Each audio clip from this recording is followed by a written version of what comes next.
Hello everyone, welcome once again in my YouTube channel in AK career academy. तो देखिए, अभी हम लोग क्लास 9th के बायोलॉजी को पढ़ रहे हैं, जिसमें आपको पहला चैप्टर पढ़ाया जा रहा है सेल यानी कोशिका के बारे में हम लोग देख रहे हैं। और पिछले वीडियोस में हम आपको कुछ प्रमुख कोशिकांग के बारे में बताए थे। लास्ट वीडियो में हम आपको समझाए थे केंद्रक द्रव्य, फिर केंद्रक झिल्ली, केंद्रिका वगैरह के बारे में। और आज के वीडियो में हम काफी इंपॉर्टेंट सेल ऑर्गन के बारे में समझेंगे, और यह है गुणसूत्र, जिसको हम क्रोमोसोम के नाम से भी जानते हैं। तो देखिए, आज हम क्रोमोसोम की चर्चा करने वाले हैं। ये होता क्या है, इसका बनावट कैसा होता है, हम लोग फिगर भी इसका ड्रॉ करेंगे, और साथ ही साथ हम लोग जानेंगे इसकी अलग अलग जीवों में संख्या कैसी होती है।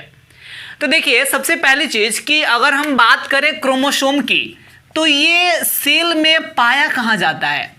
तो देखिए, क्रोमोसोम जो है ये प्लांट सेल और एनिमल सेल दोनों में उपस्थित होता है, दोनों में पाया जाता है। यानी फर्स्ट पॉइंट तो यही निकला कि ये जो है both in animal cell and plant cell, ठीक है। यानी यह एनिमल सेल में भी पाया जाता है और साथ ही साथ प्लांट सेल में भी पाया जाता है।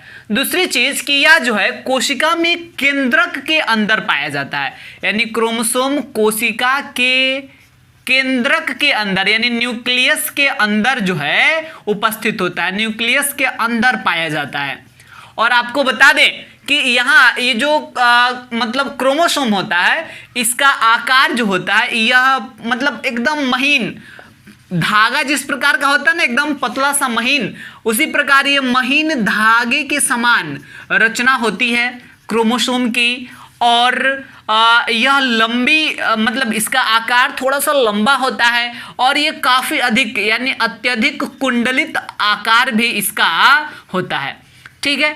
तो इस प्रकार हम कह सकते हैं क्रोमोसोम के बारे में कि एक सामान्य कोशिका के केंद्रक के अंदर पाया जाने वाला महीन, लंबा और अत्यधिक कुंडलित जो रचना होती है, उसी को हम क्रोमोसोम कहते हैं।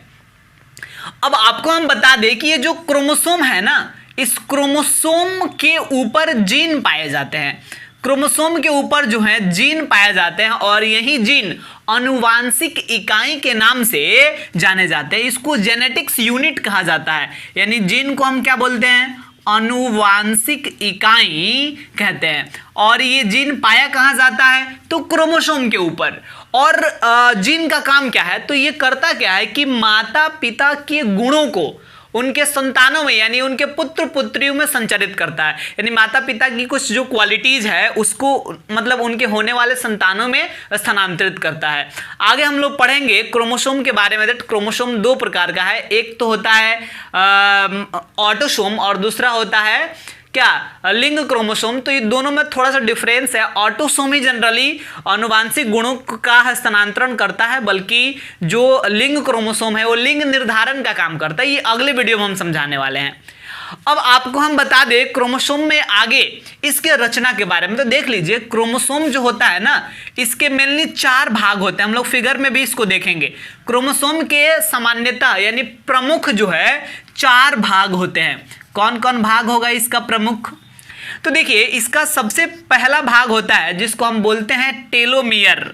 4 भाग है, जिसमें पहला क्या है, टेलोमियर। दूसरा क्या है, पेलिकल। फिर इसके बाद तीसरा क्या है, तीसरा है मैट्रिक्स। और फिर चौथा जो है ये है क्रोमैटिड्स। तो इस प्रकार क्रोमोसोम में ये 4 पार्ट्स जो है मतलब मुख्य होता है। अब ये चारों क्या है, कहाँ पाया जाता है, इसकी चर्चा हम करने वाले हैं। तो देखिए, एक छोटा सा मतलब मोटा मोटी एक फिगर बनाने का कोशिश करते हैं। क्रोमोसोम का थोड़ा सा लंबा होता है, और यहाँ पे लाके इसको थोड़ा सा मोड़ना है, ठीक है, थोड़ा पतला करके, और फिर थोड़ा सा आगे ले जाकर इसको फिर से वही शेप जो है दे देना है। बस थोड़ा सा ही दूर पे वो आपको शेप पहले वाला प्रदान कर देना है इसको, और फिर थोड़ा सा नीचे तक इसको लंबा ले जाइए ऐसे ही, और नीचे तक जाने के बाद अब यहाँ से इसको फोल्ड करना है, यहाँ थोड़ा सा मोड़ के, और इसको अंदर की ओर लेकर और इसको थोड़ा सा मोड़ना है। अब देखिए, यहाँ पे ठीक वैसे ही इसके पैरेलल जो है आप इसको आगे की ओर बढ़ा दीजिए, इसके पैरेलल आप चले जाइए, और फाइनली जो है लास्ट में ले जाकर और इसको ऐसे मोड़ के ला दीजिए। अब इसमें आपको क्या करना है कि सबसे इसका जो ऊपरी हिस्सा है, ये क्रोमोसोम का फिगर हो गया, और क्रोमोसोम में जो सबसे ऊपर वाला हिस्सा है इसी को हम टेलोमियर के नाम से जानते हैं।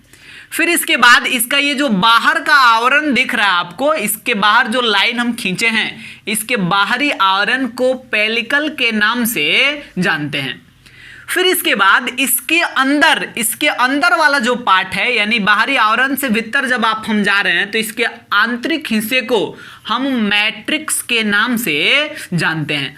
एक और चीज, यहाँ पे एकदम पतली धागे की समान रचना जो है यहाँ पूरे सेल में फैला हुआ रहता है। इस प्रकार से पूरे सेल में ऐसे पतली धागा के समान जो है रचना फैली हुई रहती है।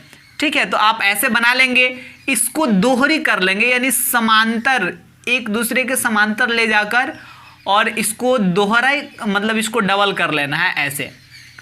ठीक है, तो ये जो आपको पतली सी और एक दूसरे के समांतर रचना यहाँ जाती हुई दिखाई दे रही है लास्ट तक, मतलब पूरे क्रोमोसोम में अंदर में जो है समांतर इस प्रकार से कुछ समान कुंडलित धागे की रचना दिखाई दे रही है। इसी रचना को हम क्रोमैटिड्स के नाम से जानते हैं, इसको बोलते हैं क्रोमैटिड्स। ठीक है, तो इस प्रकार ये क्रोमोसोम का फिगर हुआ, और इसमें आप इस चारों के बारे में थोड़ा थोड़ा लिखेंगे। सबसे पहली चीज कि ये जो टेलोमियर है ये क्या होता है, ये क्रोमोसोम का सबसे शीर्ष भाग होता है, यानी सबसे ऊपरी भाग होता है, जिसको हम टेलोमियर कहते हैं। दूसरी चीज, पेलिकल की अगर बात किया जाए तो हम कहें कि क्रोमोसोम का जो बाहरी आवरण है, बाहरी आवरण को हम क्या कहते हैं, पेलिकल के नाम से जानते हैं। और वहीं अगर हम बात करें मैट्रिक्स का, तो देखिए ये क्रोमोसोम है और इसके मतलब आंतरिक हिस्से को, क्रोमोसोम के अंदर वाला जो पार्ट है, जो जनरली ये आपको व्हाइट दिख रहा है अंदर वाला पार्ट, इसी को हम क्या कहते हैं, मैट्रिक्स के नाम से जानते हैं। यानी इसके आंतरिक हिस्से में जो मतलब जो भी ऑर्गेन्स इसका पाया जाता है, इसी को हम क्या कहते हैं, मैट्रिक्स कहा जाता है। और क्रोमैटिड्स जो है इसके अंदर जो है पूरे लंबाई में एक दूसरे के समांतर जो फैला हुआ कुंडलित धागे की जो रचना है, उसी को हम क्या कहते हैं, क्रोमैटिड्स के नाम से जानते हैं।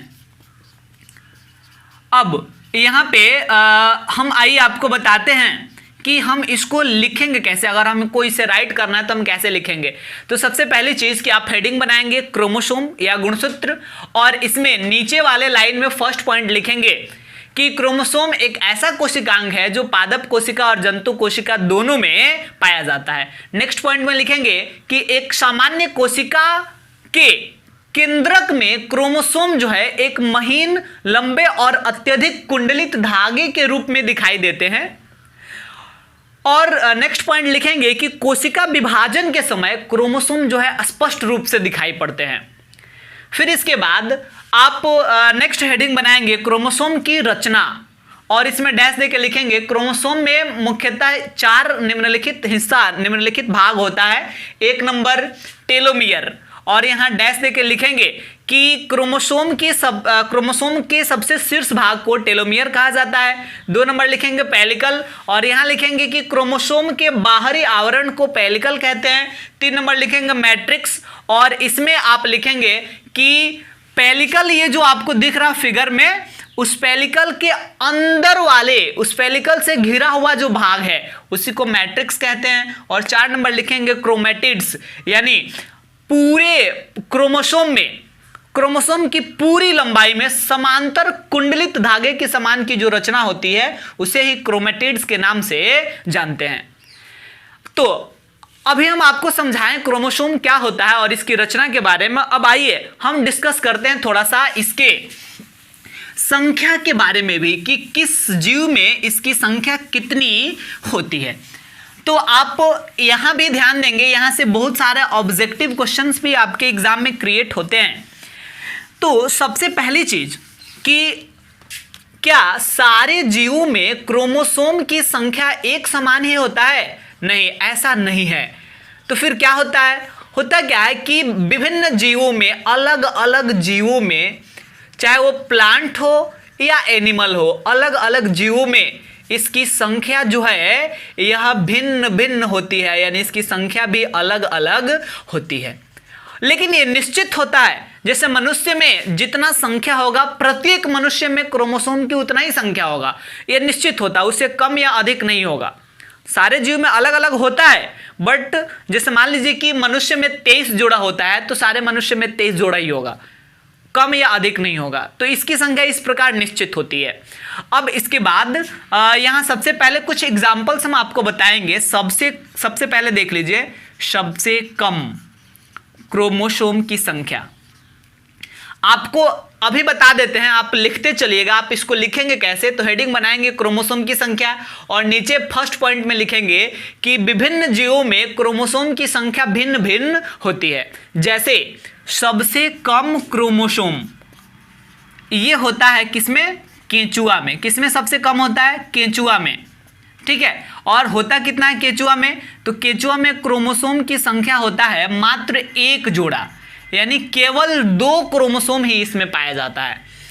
अब हम बात करेंगे सबसे अधिक क्रोमोसोम की। सबसे अधिक क्रोमोसोम किस में पाया जाता है, तो देखिए सबसे अधिक क्रोमोसोम जो है फर्न जो प्लांट का नाम है, एक पौधा का, और ये टेरिडोफाइटा का एक पौधा है। आगे जब आप लोग तीसरा चैप्टर पढ़ेंगे तो वहाँ पे हम आपको समझाएंगे थैलोफाइटा, ब्रायोफाइटा, टेरिडोफाइटा ये सब क्या होता है। और उसी में एक फर्न आप देखे होंगे, जनरली लोग छतों पे अपने गमले में एक कांटेदार पौधा उगाते हैं, उसी वही फर्न होता है। और फर्न में क्रोमोसोम की संख्या सबसे अधिक होता है, और ये होता है अबाउट 750 पेयर्स, यानी लगभग 750 जोड़ा, यानी लगभग 1500 इसमें क्रोमोसोम पाया जाता है। तो सबसे अधिक क्रोमोसोम फर्न में ही होता है। कुछ और भी एग्जाम्पल्स आप देख लीजिए। आपसे एग्जाम में कई बार मटर में पूछा जाता है कि मटर में क्रोमोसोम जो है कितना होता है, तो आप पॉइंट वाइज इन सारे चीज़ को नोट करते जाएंगे। तो देखिए मटर जो है एक विशेष प्रकार का प्लांट है, इसमें 7 जोड़ा क्रोमोसोम पाया जाता है। वहीं अगर हम बात करें मकई की, हम देखें आलू के बारे में, तो मकई में देखा जाए तो यहाँ पे 10 जोड़ा क्रोमोसोम होता है। अगर वहीं आलू की बात करें तो इसमें 24 जोड़ा क्रोमोसोम पाया जाता है। अब आपके मन में आएगा सर ये क्या मकई आलू फलान ठिकान लिख रहे हैं। चलिए डायरेक्ट हम आते हैं मनुष्य की अगर बात करें तो देखिए मनुष्य में जो है ये 23 जोड़ा यहाँ पे क्रोमोसोम उपस्थित होता है। 23 जोड़ा कहने का मतलब टोटल 46, यानी यहाँ मनुष्य में 46 क्रोमोसोम जो है उपस्थित होता है। और आगे के वीडियोज में आज हम लोग देखिए, आज हम लोग क्रोमोसोम की संख्या तक ही रहने देंगे, और इसके बाद वाले वीडियोज में हम आपको बताएंगे कि ये जो 23 जोड़ा क्रोमोसोम मनुष्य में पाया जा रहा है, इसमें 22 जोड़ा ऑटोसोम होता है। 22 जोड़ा क्या होता है, ऑटोसोम होता है। और फिर इसके बाद जो है एक जोड़ा जो बचता है यही होता है लिंग क्रोमोसोम। क्या होता है, लिंग क्रोमोसोम। तो अगले वीडियो में हम आपको बताने वाले हैं कि ये 22 जोड़ा ऑटोसोम है तो इसका क्या काम है, और एक जोड़ा जो लिंग क्रोमोसोम है इसका क्या काम है। अगले वीडियो में हम आपको समझाएंगे लिंग क्रोमोसोम लिंग निर्धारण करता है, यानी जब प्रजनन की प्रोसेस कर दी गई होती है तो उसके बाद जब शिशु जन्म लेने वाला होता है तो वह जन्म लेने वाला संतान जो है लड़का होगा या लड़की होगा, इसको कैसे निर्धारित किया जाता है, तो ये लिंग क्रोमोसोम के आधार पे इसको हम निर्धारित कर सकते हैं। तो इसको हम अगले वीडियो में डीप में समझाने वाले हैं।